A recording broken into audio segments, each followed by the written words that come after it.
ஆழி போல் மின்னி வலம் புரி போல் நின்றதிர்ந்து தாழாதே சார்ங்க முதைத்த சரமழை போல் வாழ உலகினில் பெய்திடாய் நாங்களும் மார்கள் நீராட மகிழ்ந்தேலோர் எம்பாவாய். நாலாவது பாசுரத்துல ஆண்டாள் என்ன சொல்றா அப்படின்னா, போன பாசுரம் மூன்றாவது பாசுரத்துல இந்த பாவை நோன்பு பண்றதுனால என்னெல்லாம் நமக்கு கிடைக்கும் அப்படிங்கறதோட கண்டினியூஷனா மழை எப்படி பெய்யணும் அப்படிங்கறத இந்த பாசுரத்துல வருணன், அதாவது ரெயின் காட் கிட்ட பிரார்த்தனை பண்ணி சொல்றா.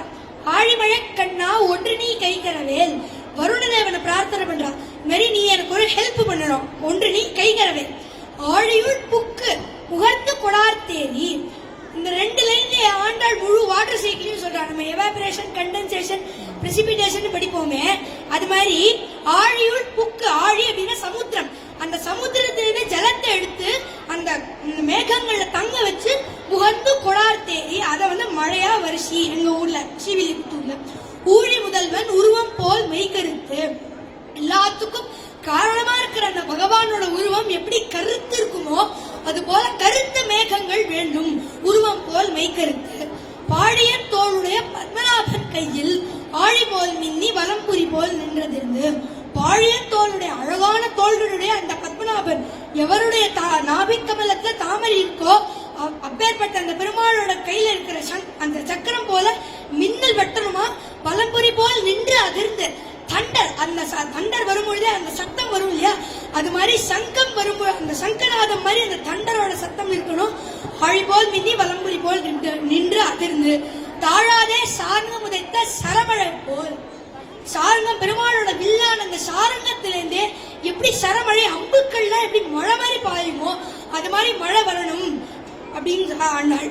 அப்புறம் திடீர்னு தோணுது ஆண்டாளுக்கு, என்னடா இது நம்ம இவ்வளவு டிஸ்கிரைப் பண்ணிட்டோமே, எங்கேயா சென்னையில மிச்சாங் புயல் வந்த மாதிரி ஸ்ரீவில்லிபுத்தூர்லயே வந்துட போறது அப்படிங்கறதுனால வாழ உலகினில் பெய்திடாய், நாங்களா இருக்கிற மாதிரி உலகில பெய்யணும் மழை, மார்கழி நீராட மகிழ்ந்தேலோ ரெம்பாவாய்.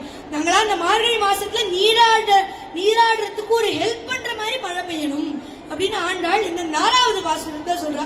இந்த பாசுரமே தமிழ் டீச்சருக்குலாம் ரொம்ப பிடிச்ச பாசுரம். ஏன்னா இதுல 11 நகரம் வருது. ஆழி மழை கண்ணா ஒன்று நீ கைகரவேல் ஆழி உள்புக்கு முகர்ந்து கொடார் தேரி ஊழி முதல்வன் உருவம் போல் மெய்கெடுத்து பாழியம் தோளுடைய பத்மநாபன் கையில் ஆழி போல் மின்னி வலம்புரி போல் நின்றடிந்து தாழாதே சார்ந்த சரமழை போல் வாழ உலகினில் பெய்திடாய் நாங்களும் மார்கழி நீராட மகிழ்ந்தேலோ ரெம்பாவாய் அப்படின்னு 11 நகரம் இந்த பாசுரத்துல வருது.